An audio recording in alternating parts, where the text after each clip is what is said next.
रुका ख्वाबों का कारवां और फिर चल दिए तुम कहाँ हम कहाँ। कुछ याद आया, मन के तार झनकृत हुए, झुरझुरी छूटी। एक समय का सुपरहिट गाना, इससे भी ज्यादा सुपरहिट इसकी धुन, रिंगटोन, कॉलर ट्यून, हर जगह इसने राज किया।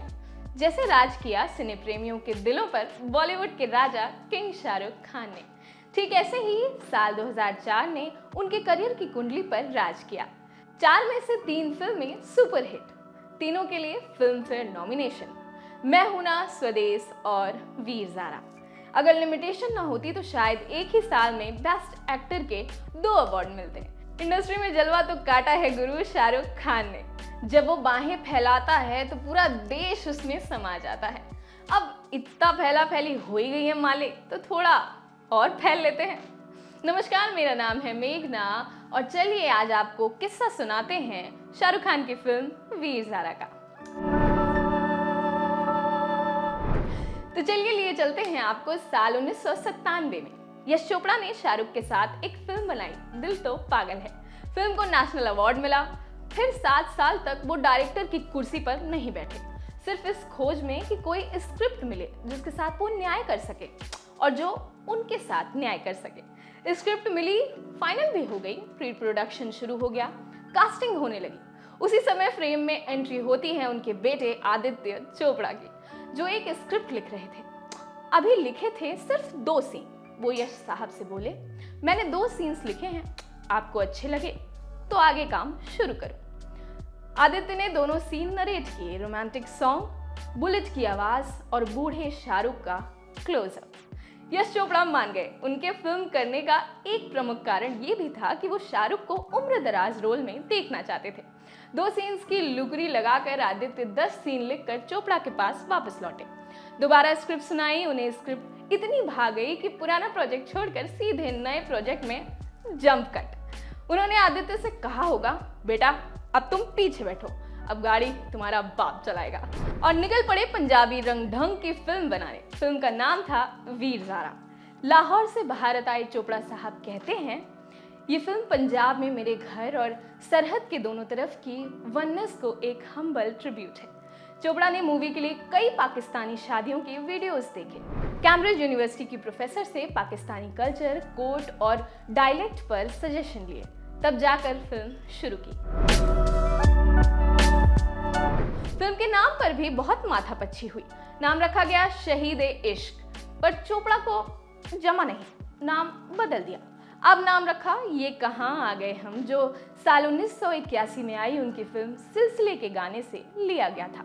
फिल्म बनकर तैयार होने को थी, नाम में अब भी मजा नहीं आ रहा था। अंतोगत्वा फिल्म का नाम फाइनल हुआ वीर ज़ारा।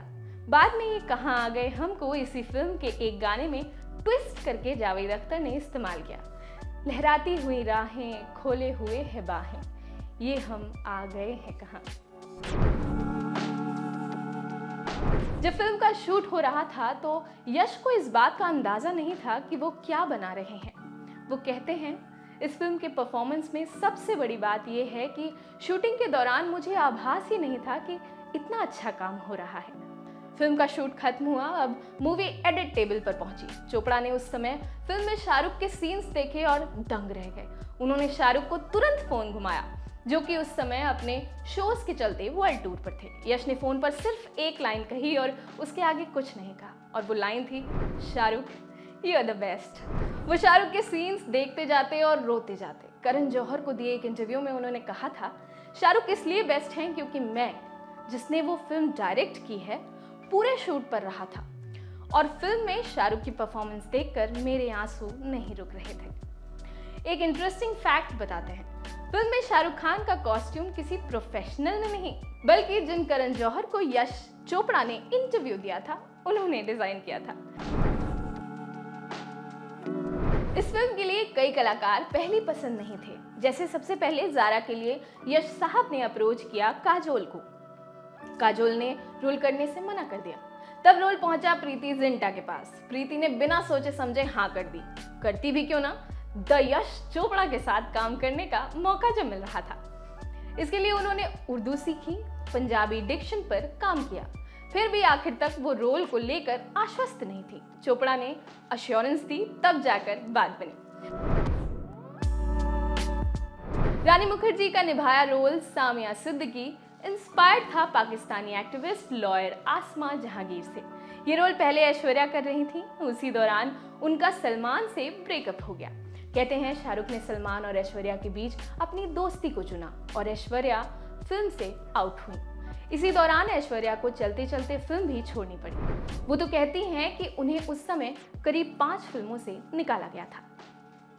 उस समय कुछ ऐसी फिल्मों की चर्चा थी जिनमें मैं और शाहरुख साथ काम कर रहे थे, फिर बिना किसी स्पष्टीकरण के मुझे फिल्म से हटा दिया गया। इसका जवाब नहीं मिला कि मुझे क्यों हटाया गया। शाहरुख ने बाद में अपने फैसले पर खेद जताया। उन्होंने 2003 में इंडिया टुडे को दिए एक इंटरव्यू में कहा था, किसी के साथ एक प्रोजेक्ट शुरू करना और फिर बिना किसी गलती के उसे बदलना बहुत मुश्किल है। ये बहुत दुखद है क्योंकि ऐश एक अच्छी दोस्त हैं। पर्सनली मुझे लगता है मैंने गलत किया। प्रोड्यूसर के तौर पर मुझे ये समझ में आया, मैंने ऐश से माफी मांगी। खैर, गाड़ी आगे हाँकते हैं। चौधरी समर सिंह का रोल धर्मेंद्र को ध्यान में रखकर लिखा गया था, पर चोपड़ा और धर्मेंद्र के तल्ख रिश्तों के चलते उन्होंने फिल्म करने से मना कर दिया। तब जाके अमिताभ बच्चन ने ये रोल किया। 22 साल बाद यश चोपड़ा ने अमिताभ के साथ कोई फिल्म की थी। हालांकि यश चोपड़ा इस बात से इनकार करते हैं। वो कहते हैं, मैंने जब ये रोल सुना तो बिना किसी लाग लपेट के सबसे पहले अमिताभ बच्चन को कॉल किया। उन्होंने भी बिना किसी लाग लपेट के हाँ कर दी। ज़ारा के मंगेतर का किरदार पहले अजय देवगन को ऑफर हुआ, उन्होंने इनकार कर दिया। तब मनोज बाजपेयी ने रजा की भूमिका निभाई। मनोज के अनुसार यश चोपड़ा वीर ज़ारा की रिलीज से पहले टेंशन में थे। वो कहते हैं, जब वीर ज़ारा रिलीज होने वाली थी तब मैं यश जी के साथ था। वो फिल्म की परफॉर्मेंस को लेकर चिंतित थे। मैंने कहा कि यह उनकी फिल्म है, इसे अच्छा करना ही होगा। एक मारूफ किस्सा सुनाते हैं। फिल्म में एक सीन है जहां शाहरुख दिव्या दत्ता से मिलने आते हैं। इसके लिए उन्हें बिस्तर से उठना था और शाहरुख से मिलना था। उनके पीछे एक आर्टिफिशियल दीवार थी। यश साहब ने एक्शन बोला, शाहरुख आए। दिव्या दीवार का सहारा लेकर उठी और दीवार भर भरा कर गिर गई। प्रोडक्शन वालों ने फिर से दीवार बनाई, दोबारा शॉट लगा, दिव्या ने फिर जोर लगा दिया, दीवार फिर लुढ़क गई। अब उन्हें इंस्ट्रक्ट किया गया कि आप बिना सहारे के उठें, दीवार पर फोर्स न लगाएं। फिर से एक्शन बोला गया। अब की बार दिव्या बिना सहारे के उठी, पर दीवार फिर से गिर गई। शाहरुख और दिव्या जोर जोर से हंसने लगे। चोपड़ा साहब ने शूट रोक दिया। जब 20 मिनट बाद दोनों की हंसी रुकी तब जाकर सीन शूट हुआ। इसी तरह एक सीन है जहां शाहरुख रानी को बेटी कहकर पुकारते हैं। उन्होंने सिर्फ एक शब्द कहने में पूरे 10 रीटेक ले लिए थे। चोपड़ा ने पैकअप कर दिया था। वो कहते थे, यदि किसी सीन में कई टेक्स्ट लगे तो कलाकार की परफॉर्मेंस मैकेनिकल हो जाती है, अदाकारी में सहजता नहीं बचती। 10 टेक वाले सीन के उलट शाहरुख ने 3.5 मिनट लंबा सीन सिर्फ एक टेक में निपटा दिया। कोर्ट का सीन, जब वीर कैदी नंबर 786 वाली कविता सुनाता है।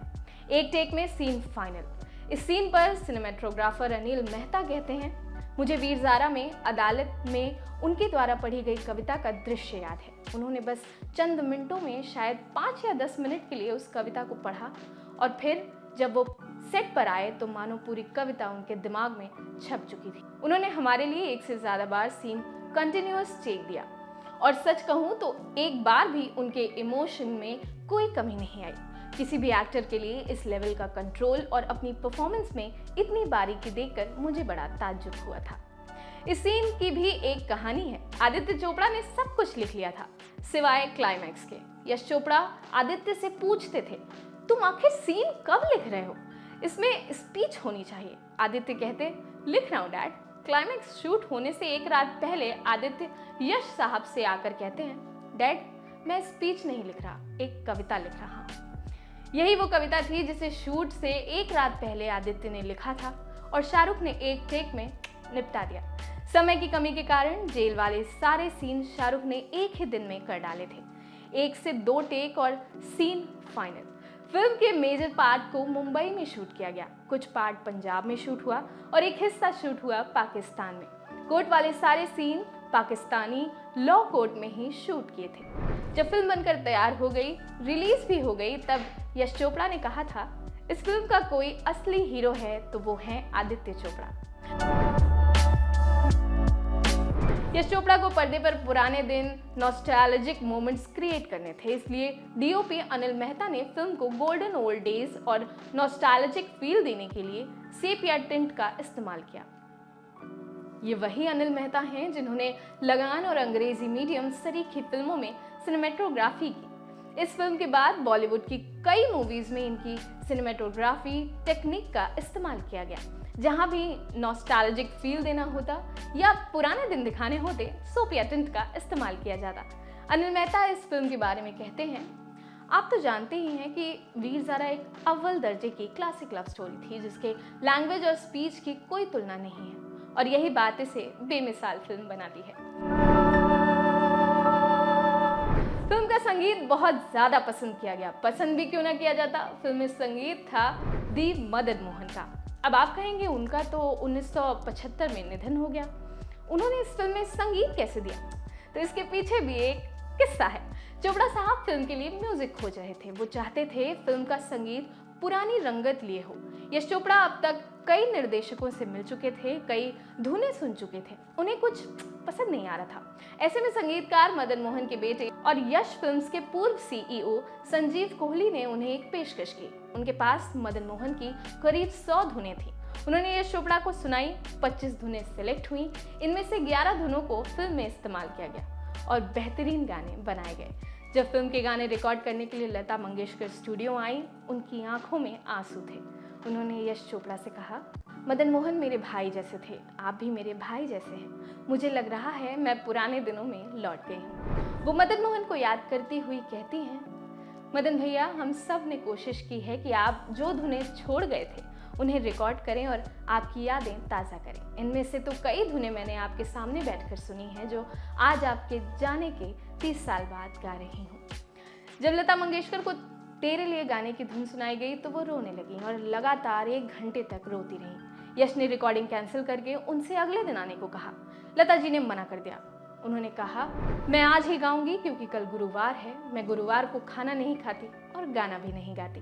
फिर उन्होंने जो गाया कमाल कर दिया। गाने के बोल थे, तेरे लिए हम हैं जिए, होंठों को सिए, दिल में मगर जलते रहे चाहत के लिए।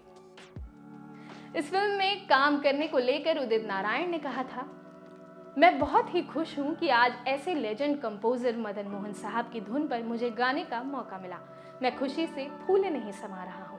ये उन चुनिंदा फिल्मों में से एक है जिसके बैकग्राउंड स्कोर और गानों की धुनों को अलग से रिलीज किया गया। इस प्रयोग को पसंद भी खूब किया गया।